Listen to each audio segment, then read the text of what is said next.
Anda kembali bersama kami dalam Hot Ekonomi. Pemirsa, sebelum melanjutkan perbincangan, rekan Tasya Lutmila akan menyampaikan sejumlah data untuk Anda. Silakan Tasya.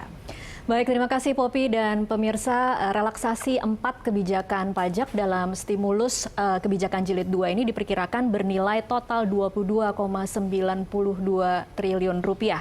Industri manufaktur diharapkan mendapat ruang yang lebih besar di tengah pandemi global corona. Data IHS Markit menunjukkan bahwa pada Februari 2020, indeks PMI manufaktur global berada di level terendah dalam 129 bulan. Kita akan lihat ini stimulus fiskal insentif pajak, relaksasi pajak penghasilan PPh pasal 21 ditanggung pemerintah DTP sebesar 100% atas penghasilan dari pekerja dengan besaran sampai 200 juta rupiah pada sektor industri pengolahan termasuk kemudahan impor, tujuan ekspor, KIT dan KIT IKM. PPh DTP diberikan April-September 2020, 6 bulan, kemudian nilai besarannya ditanggung pemerintah sebesar 8,60 triliun rupiah. Tujuannya, pekerja di sektor industri pengolahan mendapat tambahan penghasilan untuk mempertahankan daya beli. Kemudian relaksasi pajak penghasilan PPh pasal 22 impor ini diberikan melalui skema pembebasan PPh pasal 22 impor kepada 19 sektor tertentu, wajib pajak KIT dan wajib pajak KIT IKM. Kemudian pembebasan ini diberikan selama 6 bulan, sama mulai April hingga September 2020, dan total perkiraan pembebasan ini nilainya sebesar 8,15 triliun rupiah.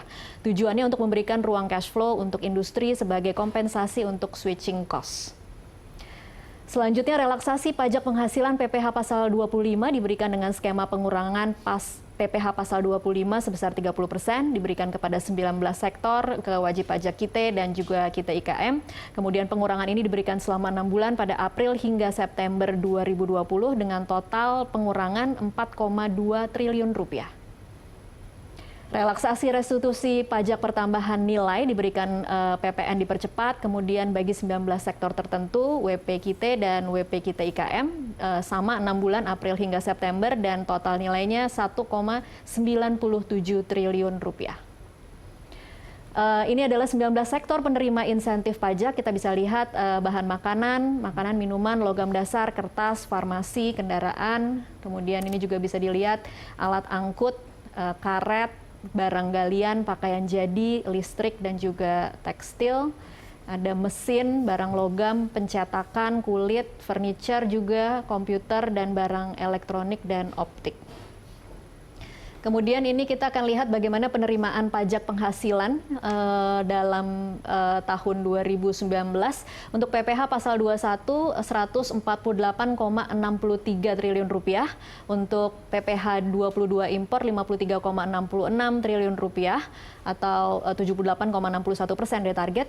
Dan kemudian pasal 25 dan 29 ini digabung menjadi satu, 267,97 triliun rupiah atau 83,10% target. Penerimaan PPh berdasarkan sektor tahun 2019 kita lihat industri pengolahan ini 365,39 triliun rupiah atau turun 1,8% year on year. Kemudian perdagangannya naik 246,85 naik 2,9%. Jasa keuangan dan asuransinya naik 77%. Konstruksi dan real estate naik juga 3,3% dan pertambangannya turun 66,12 turun 19% dan transportasi dan pergudangannya naik 18,7% year on year. Kemudian yang terakhir kita akan lihat indeks PMI manufaktur per Februari 2020 untuk global 47,2 ini terendah dalam 129 bulan. ASEAN ini 50,2 tertinggi dalam 9 bulan dan Eropa 49,2 tertinggi dalam 12 bulan. Kita akan saksikan per negara ini indeks PMI manufaktur per Februari 2020 Indonesia 51,9 tertinggi dalam 18 bulan. Kita lihat Tiongkok ini terendah dalam sejarah 40,3 posisinya. Kemudian Korea Selatan kita juga lihat 48,7 terendah dalam 4 bulan. Selanjutnya Amerika Serikat juga terendah dalam 6 bulan yaitu di 50,7. Kemudian negara lain Inggris 51,7 tertinggi dalam 10 bulan. Dan Kita lihat yang juga terendah dalam sejarah adalah Singapura di 47,0. Demikian data yang bisa kami sampaikan, kembali ke Anda, Poppy. Baik, Tasya, terima kasih untuk informasinya. Pemirsa, kami lanjutkan dialog. Dan sudah terhubung bersama kami ada Pak Joni Darmawan, Waketum Kadin, Ketua Apindo Bidang Perindustrian. Pak Joni, selamat malam. Selamat malam, Bu Poppy. Iya. Pak Joni, kita tahu bahwa hari ini pemerintah akhirnya melaunching kembali insentif pajak untuk menyelamatkan Indonesia, begitu ya, pertumbuhan ekonomi Indonesia dari pandemi corona ini. Tapi saya ingin secara spesifik mempertanyakan kepada Anda kondisi dari industri kita di tanah air akibat dampak corona ini seperti apa, Pak? Jadi gini, kan pada waktu itu kita nggak tahu apakah corona akan kena di Indonesia atau tidak. Tapi kan ada beberapa perusahaan sudah mengantisipasi corona itu akan ada di Indonesia. Karena kan berdasarkan data-data dari IMF, World Bank mengatakan bahwa nggak mungkin Indonesia nggak kena. Karena kan berdasarkan arus orang dan barang, itu pasti Indonesia kena. Dan itu kan baru kelihatan itu sekitar Februarian. Baru ada 2 atau gimana, sebelum itu kan enggak. Nah, untuk itu udah pasti akan dampaknya ke ekonomi pasti. Karena Indonesia pun tidak mendeklar, kita sudah kena. Karena kalau kita kembali ke dunia, itu 17-20% perdagangan dunia itu adalah dikuasai oleh Cina. Ya kan? Terus kalau kita balik ke Indonesia, Indonesia itu nomor 1 atau nomor 2 terbesar transaksi ekspor maupun impor. Importnya besar sekali, ekspornya juga besar. Kalau nggak salah nomor 1, nomor 2 setelah Singapura kalau nggak salah. Ya kan? Ekspornya kalau nggak salah kita banyak ke Cina. Nah dari situ itu udah pasti ada kena dampaknya. Nah baru terasa setelah belakangan ini gitu kan. Nah bagi perusahaan-perusahaan yang besar itu sudah mempersiapkan dia punya stok-stok untuk 3 bulan atau 4 bulan. Tapi untuk perusahaan-perusahaan besar, mereka akan terkena. Apakah itu itemnya 1 atau 2? Karena kan kita udah di dunia ini, kan kita udah namanya pakai value chain. Importnya tidak selalu di satu negara. Contohnya Indonesia, walaupun lokal konten 80, tapi 20% itu masih ada import. Dari 20% itu, kira-kira 10-20% adalah dari Cina. Jadi pasti barang itu tidak akan semurah dan tidak akan terjadi untuk diekspor maupun dijual. Nah hal-hal ini yang melihat ini kita asosiasi Kadin, Apindo, kita bersama-sama dengan pemerintah kita nyatakan apa yang pemerintah harus lakukan gitu. Ya, ini pemerintah menanggapi dengan positif. Jadi ada 2, 1 tetap kita harus menjaga daya beli. Daya beli terutama untuk orang yang di bawah, yang medium ke bawah.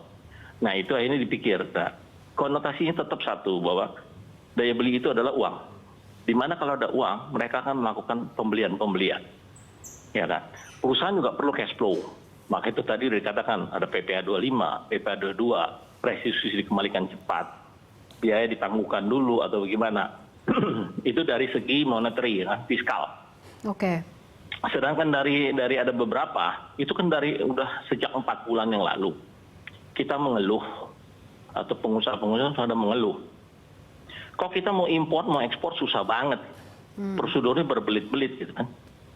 Nah, itu keluhan itu ditanggapi oleh pemerintah. Di mana salah satunya adalah bagaimana mempersingkat, mempermudah masalah mengenai regulasi-regulasi atau peraturan-peraturan.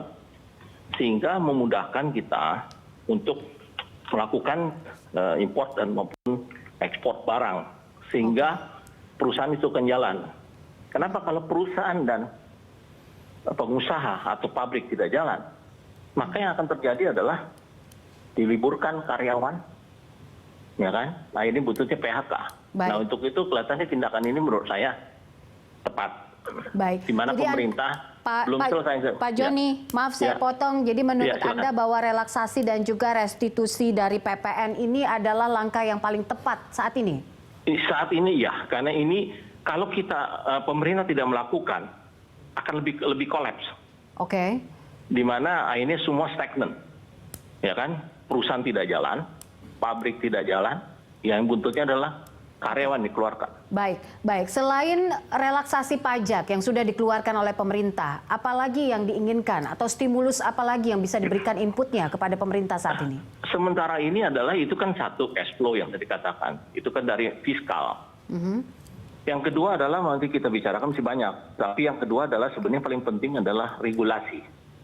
Bagaimana memudahkan peraturan-peraturan untuk impor tuh dimudahkan bagaimana, untuk ekspor dimudahkan bagaimana. Nah itu yang kita lagi duduk bersama-sama dengan pemerintah. Kira-kira apa yang harus di-bypass gitu. Ya. Apa yang menurut Anda harus di-bypass saat ini, yang sangat mengganjal dan juga menjadi tantangan untuk para pengusaha? Contoh yang paling gampang gini lah, kalau menurut saya gitu. Kita kalau mau impor, kan ada beberapa itu hal-hal nggak terlalu simpel gitu. Kita harus dulu ke departemen teknis, mengajukan permohonan untuk dapat izin. Nah dari izin itu baru disampaikan ke departemen perdagangan.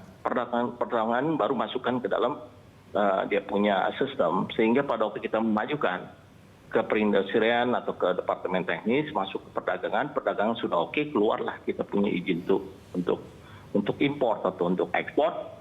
Setelah itu kita baru ke bea cukai kan. Bea cukai akan melaksanakan itu proses untuk pengeluaran atau masukan barang gitu kan. Nah itu cukup panjang itu.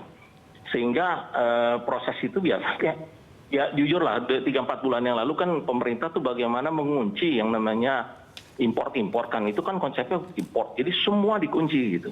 Import. Nah itu yang membuat peraturannya jadi rigid. Nah sekarang ini kebalikannya, bagaimana membuat peraturan ini mudah sekali untuk kita melakukan ekspor impor. Baik, oke. Pak Joni Darmawan, terima kasih untuk informasi dan juga bincang-bincangnya di Hot Ekonomi pada malam hari ini. Selamat malam. Saya lanjutkan perbincangan Mas Aryo. Bagaimana tanggapan Anda terhadap apa yang disampaikan oleh pelaku usaha dari Apindo? Ya, saya kira satu hal yang menarik yang dipaparkan oleh Pak Joni adalah sebelum ditetapkan COVID-19 ini sebagai pandemik, beberapa perusahaan, khususnya di sektor manufaktur, ya, sudah melakukan antisipasi. Ya, tapi sayangnya itu perusahaan private sector sudah melakukan beberapa antisipasi. Tapi sayangnya pemerintah baru melakukan kebijakan insentif untuk mengatasi hal-hal tadi di sektor industri beberapa hari setelah ditetapkan sebagai pandemik. Kemudian yang kedua, berbicara tentang manufacture performance, ya, tadi PMI di bawah 50 poin, memang jika kita mengaca tahun lalu, sektor manufaktur kita kontribusinya terhadap pertumbuhan ekonomi memang sudah turun, ya kan. Jadi memang manufaktur memang sudah ada masalah. Ya, memang sudah ada masalah. Apalagi ada isu fenomena COVID-19 ini yang sumbernya dari China, yang memang hubungan kita dengan China untuk suplai industri kita sangat kuat. Jadi memang tentu saya rasa manufaktur akan terkena sangat besar. Oke, baik. Ada badai di manufaktur, ada badai juga di pertumbuhan ekonomi. Tapi bagaimana persiapan pemerintah terhadap implementasinya, Pak? Implementasi dari insentif ini tadi, ya. Nah memang ini tadi dirilis secara resmi, artinya 4 itu sudah kita diputuskan oleh pemerintah. Nah dalam hari-hari ke depan ini kami sedang menyiapkan peraturannya. Ada beberapa PMK dan Perdirjen. Minggu depan rasanya sudah bisa selesai. Jadi memang sesuai dengan skemanya tadi 6 bulan dimulai April, ya nanti April pasti sudah akan berjalan. Sudah mulai berlaku dan juga berjalan, ya. Dan tadi tanggapannya terhadap apa yang disampaikan oleh pelaku usaha. Mereka menyambut baik bahwa ini adalah sesuai atau on track begitu. Dan mereka juga tadi bicara bahwa kalau bisa ada relaksasi dan juga soal perizinan dan segala macam gitu. Ini gimana? Ya tentunya kembali lagi kita bicara bahwa di Indonesia baru akhir Februari kemarin, dan dalam waktu 2 minggu ini saja pemerintah sudah membuat 2 kali paket. Itu artinya apa? Bahwa pemerintah sangat concern dengan situasi yang terjadi saat ini, berkomitmen tinggi untuk membantu ataupun menyelesaikan berbagai masalahan. Dan tentunya ke depan juga pemerintah akan melihat terus secara sangat-sangat ketat bagaimana perkembangan-perkembangan ke depan dan menyiapkan langkah-langkah yang bisa dilakukan untuk memitigasi berbagai hal tersebut. Apakah nanti insentif tambah atau apa. Tapi kan kita nggak bisa membuat suatu insentif paket yang sedemikian besar, kita belum tahu kedepannya seperti apa. Tadi contohnya PMI-nya Februari bagus, meningkat. Nah itu kan di kondisi Februari. Ya kita berharap bahwa Maret akan meningkat lagi, semakin tinggi. Kita juga berharap bahwa coronavirus itu besok pagi selesai kan begitu ya. Tetapi kan itu kita nggak bisa seperti itu. Tapi kita juga nggak berharap bahwa coronavirus ini besok pagi akan meledak luar biasa. Kita juga nggak seperti itu. Artinya apa? Pemerintah akan tetap melihat setiap saat kondisi-kondisi perkembangan-perkembangan terjadi dan membuat langkah-langkah yang memang diperlukan untuk itu. Oke, baik. Kita break dulu pemirsa. Kami akan kembali usai jeda untuk membahas seberapa besar dampaknya terhadap industri retail yang juga menjadi konsumsi di Indonesia. Usai jeda.